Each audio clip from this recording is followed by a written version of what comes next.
ఇంకో ఛార్జీలు అంటాడు, రకరకాల పేర్లు పెడతాడు. బాధుడే బాధుడు.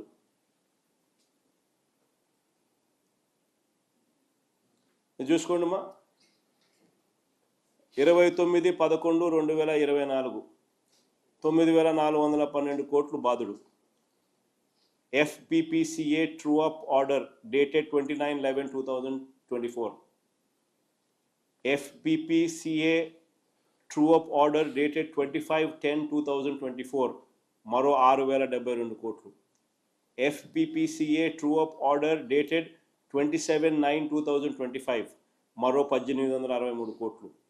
Provisional FPPCA charges during this financial year 0.04 paise per kilowatt hour estimated మరో 2,787 కోట్లు.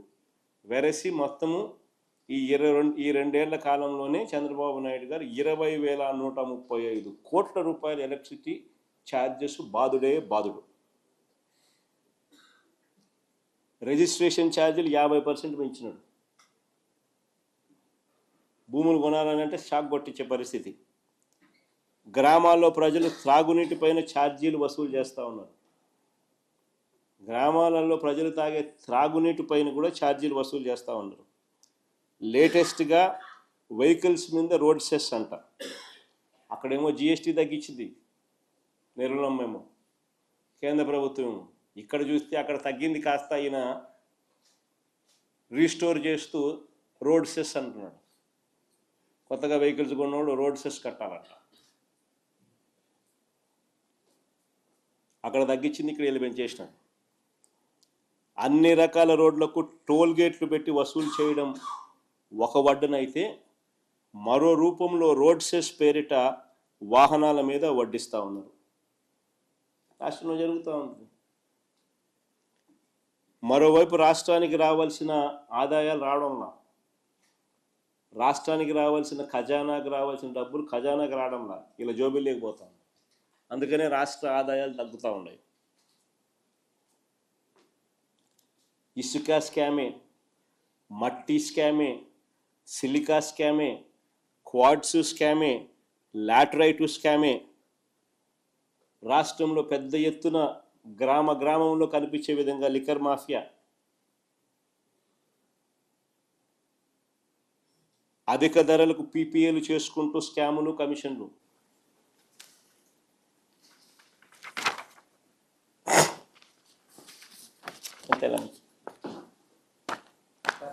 మెడికల్ కాలేజీలకు సంబంధించి మీరు చేసినటువంటి ఉద్యమం ఏదైతే ఉందో అది అయిపోయింది. అయితే మెడికల్ కాలేజీలో ఎవరు పార్టిసిపేట్ చేయడానికి రావట్లేదు టెండర్లు. దీనికి ప్రధాన కారణం జగన్మోహన్ రెడ్డి గారి పాఠశాలకు బెదిరించడం కావచ్చు. అందుకే వీళ్ళు రావట్లేదని విమర్శ. విమర్శ ఏంటంటే మంచిదే కదా స్వామి, తప్పేముంది. ఎవడు రావడం లేదు అని అంటే సంతోషించాల్సింది పోయి దానికి విమర్శ అంటావు నువ్వు.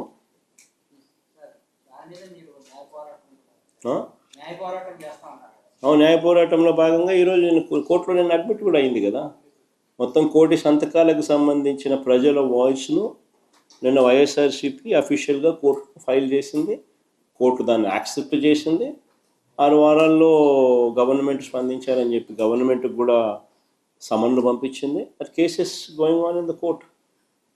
ఇది biggest scam of the decade. నిజంగా చెప్పాలని అంటే అసలు ఎక్కడైనా కూడా మెడికల్ కాలేజీలను కట్టినవి, ఆల్మోస్ట్ అయిపోయే పరిస్థితిలో ఉన్నవి, సగం కట్టినవి ఎక్కడైనా కూడా ఫ్రీగా ఇవ్వడమే కాకుండా ఆ ఫ్రీగా ఇచ్చిన దాంతో సంతృప్తి చెందక ఆ జీతాలు కూడా 2 ఏళ్ల పాటు ఆ మెడికల్ కాలేజీలు నడపడానికి సంబంధించిన జీతాలు కూడా సంవత్సరానికి 60 కోట్ల రూపాయలు, 2 ఏళ్లకు 120 కోట్లు ఒక్కొక్క కాలేజీకి అయ్యే ఖర్చు ఈయన ఇస్తాడంట ఎదురు వాళ్ళకు. గవర్నమెంట్ ల్యాండు, గవర్నమెంట్ ఆస్తి, గవర్నమెంట్ బిల్డింగ్లు, government medical college, government staff, జీతాలు ఇచ్చేది గవర్నమెంటు, కానీ లాభాలేమో ప్రైవేట్ వాళ్ళకంట. స్కామ్ కాకపోతే ఇంకేందండి ఇది?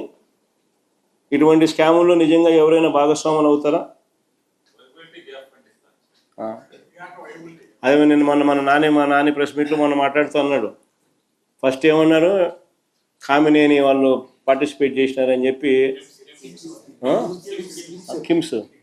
కిమ్స్ వాళ్ళు పార్టిసిపేట్ చేసినారని ఫస్ట్ టప టప టప టప డబ్బా కొట్టుకున్నారు. మళ్ళీ వెంటనే కిమ్స్ వాళ్ళు మేము పార్టిసిపేట్ చేయడం లేదు, ఈ స్కాముల్లో మాకు సంబంధం లేదు అని చెప్పి వాళ్ళు వెనక్కి తప్పుకున్నారు. వెనక్కి తప్పుకునేసరికి వీళ్ళకి ఏం చేయాలో దిక్కు తెలియలే. ఎవడో ఎల్లయ్యతోనూ పుల్లయ్యతోనూ డ్రైవర్లతోనూ వంట మనుషులతోనూ అప్లికేషన్లు పెట్టిస్తూ ఉన్నారు. పెట్టించి వాళ్ళకైనా సరే నేను ఇస్తానంటానండి ఇప్పుడు చంద్రబాబు.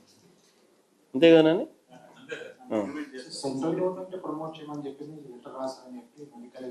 సెంట్రల్ గవర్నమెంట్ ఎప్పుడు అటు చెప్పలేదు. ఏ సెంట్రల్ గవర్నమెంట్ అలా చెప్పలేదు. మన ఛత్తీస్గఢ్లో ఎవరి ప్రభుత్వం ఉంది? బీజేపీ ప్రభుత్వమే కదా ఛత్తీస్గఢ్లో ఉండేది. అక్కడ కూడా 13 మెడికల్ కాలేజీలు కొత్తవి గవర్నమెంట్ మెడికల్ కాలేజీలు మొన్న స్టార్ట్ చేసినారు ఛత్తీస్గఢ్లో కూడా. గవర్నమెంట్ ఆఫ్ ఇండియా ఏదైనా కూడా ఎప్పుడూ కూడా కొత్త మెడికల్ కాలేజీలు ఎవరైనా పెట్టాలనుకుంటే కొత్తగా మీరు పెట్టుకోండి, అప్లికేషన్ మీకు ఇస్తారు. అదొక పద్ధతి. ఇప్పుడు కొత్తగా నువ్వు పెట్టాలనుకుంటున్నావు అనుకో, కొత్తగా అప్లికేషన్ పెట్టుకో వేరే చోట. నువ్వంతకు నువ్వే భూములు కొనుక్కో, నువ్వంతకు నువ్వే బిల్డింగ్లు కట్టుకో, నువ్వంతకు నువ్వే అన్ని రకాలుగా అన్నీ చేసుకో. గవర్నమెంట్ నీకు సపోర్ట్ చేస్తుంది. ఏది? పర్మిషన్ల పరంగా. అదొక పద్ధతి. అది ఏ గవర్నమెంట్ అయినా సపోర్ట్ చేస్తుంది. కానీ ఈ మాదిరిగా స్కాములు చేస్తూ గవర్నమెంట్ ఆల్రెడీ కట్టిన బిల్డింగులను, గవర్నమెంట్ ఆల్రెడీ కట్టిన ఆస్తులను ప్రైవేట్ వాళ్ళకు ఊరికనే ఇచ్చేసేయడము, మీ జీతాలకు కూడా గవర్నమెంట్ ఇవ్వడం, ఇట్లాంటి ఎవడు చేయమని చెప్పి ఏ గవర్నమెంట్ ఎప్పుడు కూడా చెప్పదు.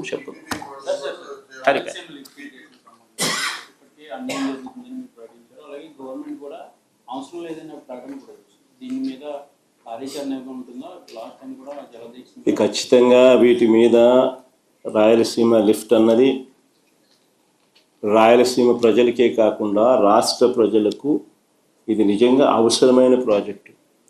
రాయలసీమకు సంపూర్ణంగా నీళ్ళు అందితే గోదావరి నీళ్ళు యూటిలైజేషన్ కృష్ణా డెల్టా ప్రాంతానికి ఇంకా మోర్ సద్వినియోగం చేసుకోగలుగుతారు. రాయలసీమకి నీళ్ళు అందకపోతే ఆ గోదావరి నుంచి వచ్చే నీళ్లు రాయలసీమకి ఇస్తారా, కృష్ణా డెల్టాకి ఇస్తారా? సో ఇది రాష్ట్రానికి సంబంధించిన వెరీ ఇంపార్టెంట్ సబ్జెక్ట్ ఇది. వీటికి సంబంధించి ఎక్కడా కూడా మనం అన్యాయం చేయడం లేదు ఎవరికి. మనము మన రాష్ట్రానికి మాత్రం న్యాయం జరిగేట్టుగా మాత్రమే అడుగులు వేస్తూ ఉన్నాం. ఈ అడుగులు వేసేది చంద్రబాబు నాయుడు లాంటి అన్యాయమైన వ్యక్తి అడ్డుకునే కార్యక్రమం ఏదైనా ఉంటే తన స్వార్థం కోసం అడ్డుకుంటే అడ్డుకోవచ్చేమో, కానీ అది ఓన్లీ టెంపరీ. ఖచ్చితంగా దీని మీద కూడా ఉద్యమాలు జరుగుతాయి. ఖచ్చితంగా మళ్ళీ అధికారంలోకి మేము వచ్చిన తర్వాత వాయువేగంతో ఈ ప్రాజెక్టు కూడా పూర్తి చేస్తాం. టీడీపీ గవర్నమెంట్, మీరు గవర్నమెంట్లో ఉన్నప్పుడు టీడీపీ వాళ్ళు ఆంధ్ర శ్రీలంక అయిపోతుంది, సోమాలియా అన్నారు. ఏమవుతుంది సార్? నువ్వే పేరు చెప్పాలబ్బా, కొత్త పేరు ఏదన్నా, ఇంకా దేశం పేర్లు ఏదన్నా ఉంటే చెప్పు. సోమాలియా కన్నా అదే సౌత్ సుడాన్ అంటారు మరొక.